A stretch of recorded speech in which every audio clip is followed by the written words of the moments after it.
दोस्तों, अभी मैं घर से निकल चुका हूँ वॉकिंग के लिए। मैं सामने के रोड पर हूँ।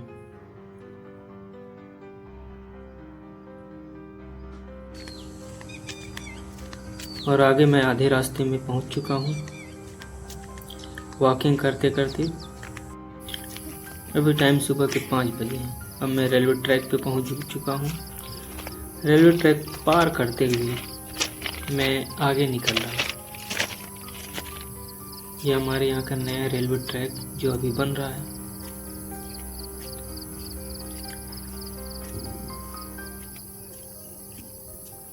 और आगे मैं रेलवे ट्रैक क्रॉस करूँगा। ट्रेनों को आने जाने का जोखिम हमेशा बना रहता है। यह है अभी रनिंग रेलवे ट्रैक। यहाँ हमेशा दोनों तरफ देखकर ही क्रॉसिंग पार करना होता है। आप सब लोग भी कहीं भी रेलवे क्रॉसिंग जो मानव रहित है या फिर जहाँ कोई क्रॉसिंग नहीं है, अगर ज़रूरत है तभी रेलवे ट्रैक पार कीजिए, वो भी दोनों तरफ देखकर, नहीं तो दुर्घटना हो सकती है। अभी मैं आगे जा रहा हूँ। रेलवे ट्रैक पार करने के बाद ये हमारे यहाँ का बहुत ही घना, खतरनाक और ज़बरदस्त जंगल है।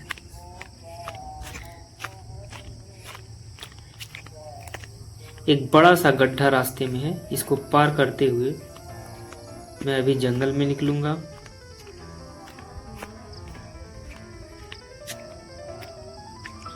ये आ गया हमारा घना, सघन, शुद्ध वातावरण वाला एरिया। आज सब लोग पेड़ को काटते जा रहे हैं और शुद्ध ऑक्सीजन हर किसी को चाहिए। पेड़ कोई नहीं रखना चाहता, ऑक्सीजन सबको चाहिए। हर कोई पानी को दूषित करेगा, लेकिन शुद्ध पानी सबको चाहिए। ऐसा कैसे होगा? पेड़ पौधे, जल और मिट्टी ही जीवन है। लेकिन हम और आप जिस चीज़ से हमें जीना है, हम उसी को बर्बाद करते जा रहे हैं।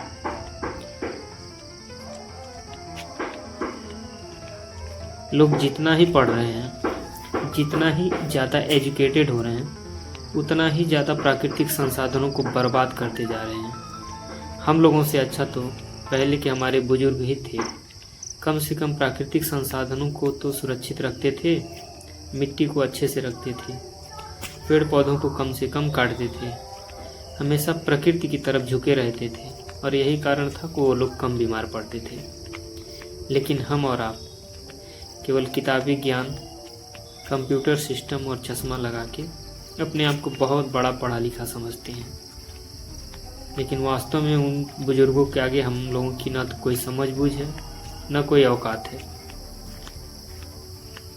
क्योंकि कागज के नोट कमाने से कोई होशियार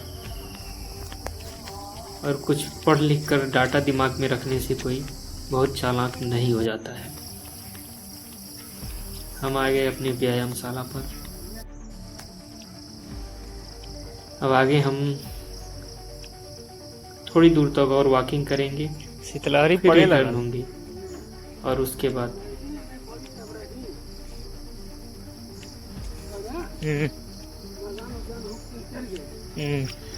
मुझे जंगल में बहुत सुकून मिलता है। शांत माहौल, शुद्ध वातावरण, गाड़ियों के कोलाहल से दूरी, शोरगुल से दूरी।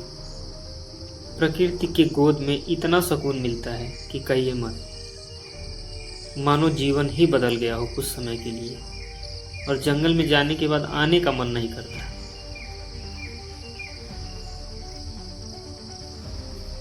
इस जंगल की गोद में, इस प्रकृति की गोद में इतना शानदार नज़ारा सुबह सुबह देखने को मिलता है। बस सवेरे 4 बजे उठकर जो टहलने जाएगा उसको तो मज़ा मिलेगा ही, लेकिन जो लोग 7-8 बजे सोकर उठेंगे उनको क्या? उन्हें इस सुबह की खूबसूरती देखने को कभी नहीं मिलेगी। या तो सो पाएंगे या फिर टहल पाएंगे। और मुझे लगता है हर किसी को टहलने जाना चाहिए। क्योंकि एक प्राचीन कहावत है, सुबह शाम की हवा न लाख रुपए की दवा। तो हर किसी को जाना चाहिए सुबह सुबह टहलने, और उस टहलने का मज़ा ही अलग है। जाना चाहिए सबको।